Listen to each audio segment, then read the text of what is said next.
Hey everybody, it's Terry. Welcome back to the workshop. Now, if you know your warbirds, you will recognize this as a P-51B Mustang. This particular model comes from VQ Warbirds, and it is sized to use either a 40 size nitro engine or an electric power system with at least 900 watts or so. So let's dive right in and go over a few of the high-level features of this model. This P-51 is a balsa and plywood ARF, so all of the main components are pre-built at the factory, and it also comes covered in this trim scheme. It emulates a full-scale P-51, which currently flies with the Red Tail Squadron of the Commemorative Air Force and honors the Tuskegee Airmen of World War II. An interesting thing to note here is that the panel lines and rivet details and even the weathering that are on here are pre-printed onto the film. So right out of the box, you get a little bit more scale detail than you normally would in an ARF. The fiberglass cowling is already painted and also has the exhaust stacks on here. And if you look under the canopy, you can see that there's a very nicely painted pilot bust and also a few basic cockpit details. It's worth noting that this is not a brand new model. VQ Warbirds has had their basic P-51B kit available for several years, but the model you see here reflects some updates that they've recently made.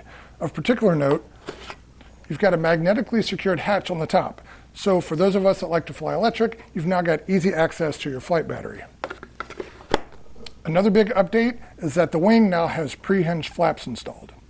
While this is an ARF, and the quality of the components and the work done by the factory is quite good, it's not really the kind of model that you can put together in one evening. So plan on spending some time to get all the pieces put together the right way. The model comes with static landing gear. It's also equipped to accept retracts.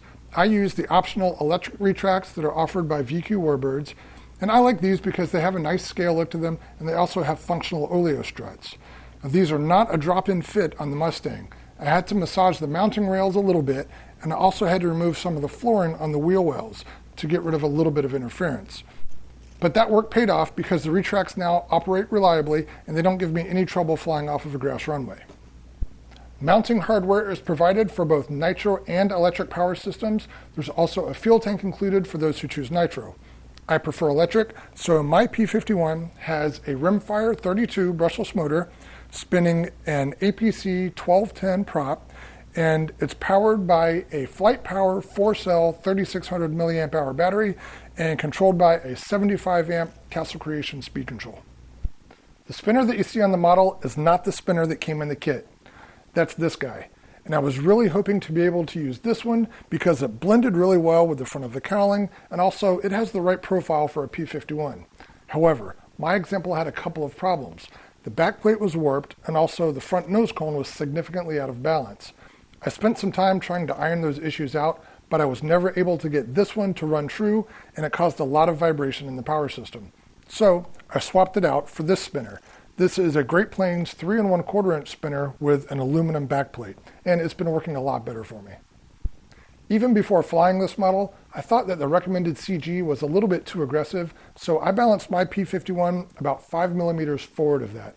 And right now there's 2 ounces of lead in the nose to get that balance point. So as you build this model, it pays to think about ways that you can keep the tail as light as possible. Here are a couple things that I did. First of all, I used carpenter's glue to attach the tail feathers to the fuselage.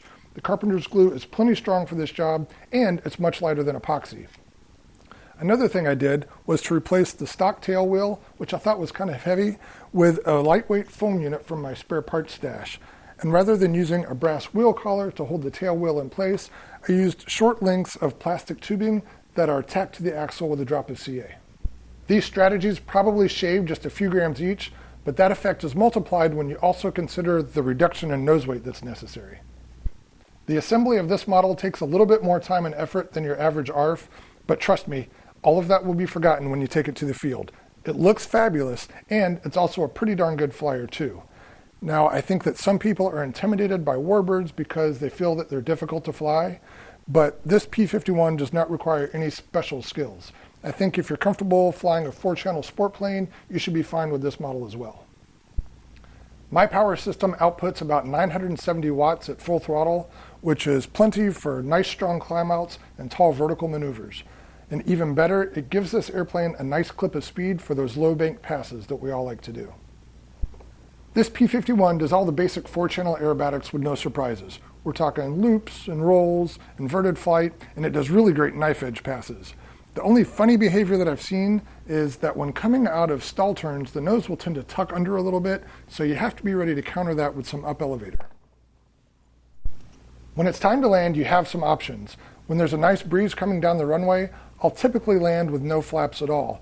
If the wind is a little more moderate, then I'll put the flaps in the takeoff setting. And on those really calm days, I'll drop the flaps all the way down. It's worth noting that there's very little change in pitch trim when you use the flaps, so it's really not necessary to program any flap elevator mixes.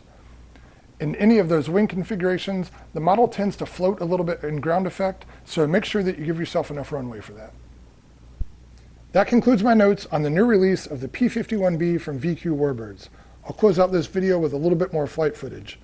Be sure to also check out the written review in Model Aviation magazine.